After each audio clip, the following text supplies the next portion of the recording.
April 1ರಂದು Bidar ನಗರದ ಜನವಾಡ ರಸ್ತೆಯಲ್ಲಿರುವ ನ್ಯಾಯಾಧೀಶರ ಮನೆಯಲ್ಲಿ ನಡೆದ ಕಳ್ಳತನ ಪ್ರಕರಣಕ್ಕೆ ಸಂಬಂಧಿಸಿದಂತೆ 3 ಆರೋಪಿಗಳನ್ನು ಬಂಧಿಸಿ ಅವರಿಂದ 1.77 ಲಕ್ಷ ಮೌಲ್ಯದ ಸ್ವತ್ತನ್ನು ವಶಕ್ಕೆ ಪಡೆದಿದ್ದೇವೆ ಎಂದು ಎಸ್ಪಿ ಪ್ರದೀಪ್ ಗುಂಟಿ ತಿಳಿಸಿದ್ದಾರೆ.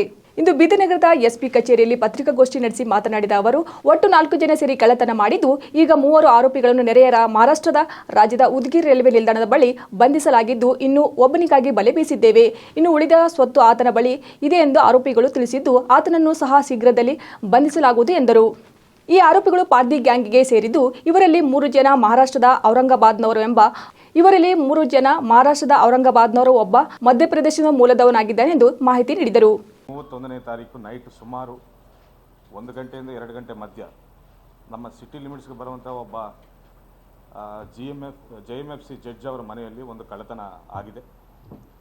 ಸುಮಾರು 4 ಜನರು ನೈಟ್ ಹೌಸ್ ಬ್ರೇಕ್ ಮಾಡಿ ಅವರ ಮನೆಯಲ್ಲಿ ಇಲ್ಲದಿದ್ದಾಗ ಹಬ್ಬಾಚರಣೆ ಮಾಡೋಕ್ಕೆ ಅವರು ಸ್ವಂತ ಊರಿಗೆ ಹೋದಾಗ 4 ಜನರು ಹೌಸ್ ಬ್ರೇಕ್ ಮಾಡಿ ಮನೆಯಲ್ಲಿದ್ದ ಸುಮಾರು 100 ಗ್ರಾಮ್ ಗೋಲ್ಡ್ ಹಾಗೂ 50 ಗ್ರಾಮ್ ಸಿಲ್ವರ್ನ ಕದ್ದಿದ್ದಾರೆ.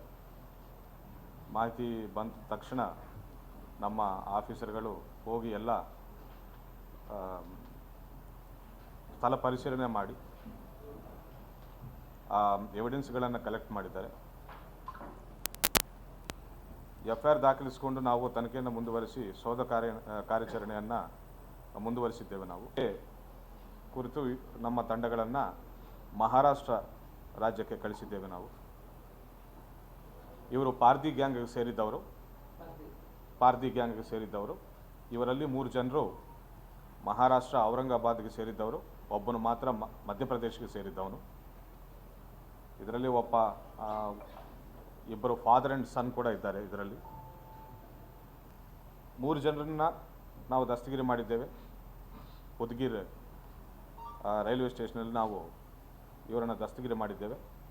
ಇನ್ನೊಬ್ಬನು ಮಾಹಿತಿ ಗೊತ್ತಾಗ್ತಾ ಇದ್ದಂಗೆ ಈ ಸಹಚರರ ಕಡೆಯಿಂದ ಮಾಹಿತಿ ಗೊತ್ತಾಗ್ತಾ ಇದ್ದಂಗೆ ಓಡಿ ಹೋಗಿದ್ದಾನೆ.